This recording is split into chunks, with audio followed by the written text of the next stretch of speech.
Inilah beberapa pemikiran Aristoteles dalam perkembangan sains ilmu pengetahuan serta pemikiran, ide-ide, dalam perkembangan dunia. Aristoteles meyakini bahwa abstraksi menjadi pembentuk kategori yang dapat diterapkan ke objek pemikiran.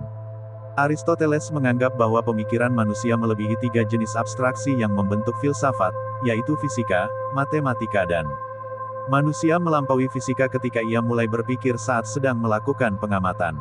Selama berpikir, akal manusia melepaskan diri dari pengamatan yang menggunakan indera untuk merasakan segala yang dapat dirasakan keberadaannya. Pengetahuan yang bersifat umum kemudian diketahui dari hal yang partikular dan nyata. Pengetahuan fisika kemudian terbentuk melalui pengetahuan abstrak dan akal manusia. Selanjutnya, abstraksi matematika membuat manusia mampu mengerti mengenai materi yang tidak terlihat. Akal melepaskan diri dari segala sesuatu yang dapat dipahami. Semua ciri material dari abstraksi ini kemudian menghasilkan ilmu pengetahuan. Sementara, abstraksi metafisika muncul setelah manusia melakukan abstraksi fisika. Dalam abstraksi ketiga, manusia telah mampu berpikir tentang kenyataan dari segala materi beserta dengan asal-usul dan tujuan pembentukannya.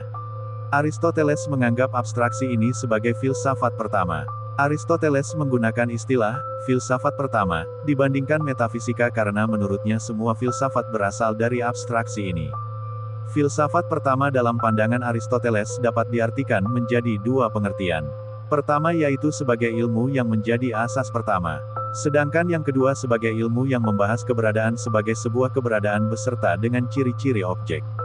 Metode filsafat. Aristoteles mengemukakan bahwa metode penemuan pengetahuan dan kebenaran baru terbagi menjadi dua. Pertama, metode induktif dan yang kedua ialah metode deduktif. Metode induktif bertujuan menyimpulkan hal-hal khusus menjadi suatu kesimpulan umum. Sementara itu, metode deduktif hanya menyimpulkan kebenaran dari dua hal yang bersifat pasti dan tidak diragukan. Sifat dari metode deduktif ialah menyimpulkan dari sesuatu yang bersifat umum menjadi khusus. Kondisi dari suatu proposisi dapat ditinjau melalui analitika atau dialektik. Analitika digunakan pada penelitian yang menggunakan proposisi yang telah diyakini kebenarannya untuk argumentasi. Sementara dialektik digunakan pada penelitian yang menggunakan proposisi yang diragukan kebenarannya untuk argumentasi. Analitika dan dialektika menjadi dasar dari logika dengan inti yaitu silogisme. Peran silogisme ialah menjadi mekanisme penalaran premis-premis yang benar untuk menghasilkan kesimpulan yang benar. Silogisme menjadi bentuk formal dari penalaran deduktif. Aristoteles menjadi metode deduktif ini sebagai metode terbaik dalam memperoleh pengetahuan dan kebenaran baru yang didasarkan kepada kesimpulan. Metode ini dikenal dengan nama metode silogistis deduktif. Ilmu alam. Aristoteles menjadi perintis dalam kegiatan pengumpulan dan klasifikasi spesies biologi. Kecenderungan terhadap ilmu alam oleh Aristoteles berkaitan dengan analisis kritis. Kegiatan tersebut dilakukan untuk mengetahui tentang hukum alam dan keseimbangan alam. Keberadaan materi menandakan bahwa materi ada dengan suatu bentuk tertentu. Selain itu, ia berpendapat bahwa terdapat satu tujuan dari pergerakan benda-benda. Pemikiran Aristoteles mengenai gerak menghasilkan hubungan sebab akibat yang mengarahkan kepada pemikiran mengenai penggerak pertama yang tidak bergerak. Arah pemikirannya mengarah kepada pengertian mengenai Tuhan. Retorika. Aristoteles menjadikan retorika sebagai suatu ilmu yang mandiri dengan kedudukan yang sama dengan ilmu lainnya. Menurut Aristoteles, retorika bukan sekadar perkataan yang bersifat omong kosong, melainkan tuturan yang efektif dan mengandung etika dalam menyampaikan kebenaran. Aristoteles mengemukakan bahwa retorika tidak dapat dijadikan sebagai bagian dari ilmu lain. Sebaliknya, ia berpendapat bahwa ilmu lain memerlukan retorika untuk memberikan deskripsi mengenai penemuan-penemuannya. Ajaran retorika Aristoteles dikenal sebagai retorika tradisional oleh para ahli retorika yang hidup pada masa awal abad ke-20. Ajaran retorika dari Aristoteles berpengaruh hingga keruntuhan kerajaan Yunani dan kerajaan Romawi. Manusia. Aristoteles menganggap manusia sebagai makhluk sosial. Secara alamiah, manusia memiliki naluri untuk melakukan interaksi sosial dengan manusia lainnya.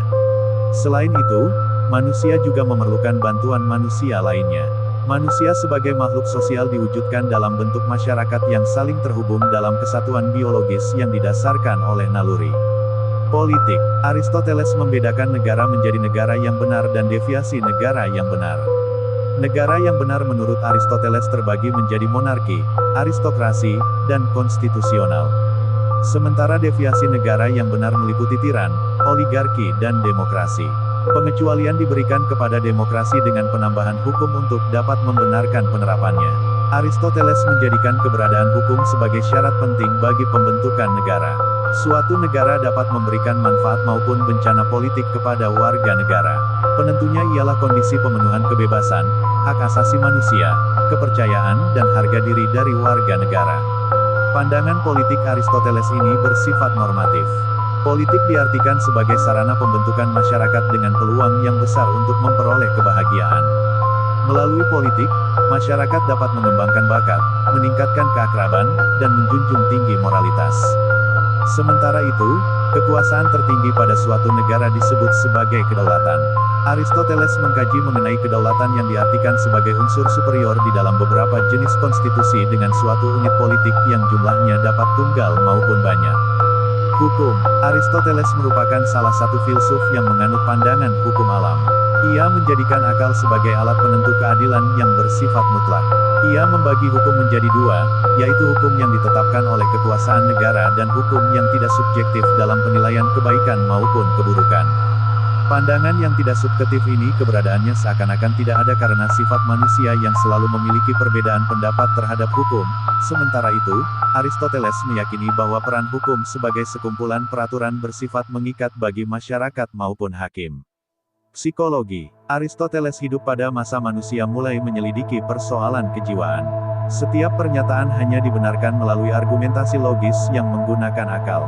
Bukti empiris belum banyak digunakan dalam membenarkan suatu pemikiran. Pada masa ini, psikologi masih menjadi bagian dari filsafat. Di Yunani kuno, Aristoteles menjadi salah satu tokoh yang mengemukakan teori psikologi bersama dengan Plato. Ia berpendapat bahwa suatu badan yang memiliki organ tersusun dari komponen mendasar yang disebut jiwa.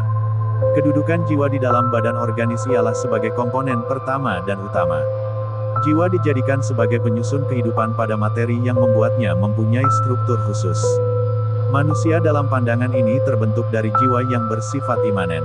Keberadaan jiwa ini yang membuat manusia menjadi manusia. Komunikasi. Aristoteles membagi unsur komunikasi meliputi pembicara, pesan, dan pendengar. Ia meyakini bahwa komunikasi telah terjadi ketika pembicara telah mampu mengubah sikap dari pendengar melalui pesan di dalam pembicaraan. Jenis komunikasi yang dikemukakan oleh Aristoteles berkaitan dengan retorika dan pidato sehingga sifat komunikasi hanya terjadi secara satu arah.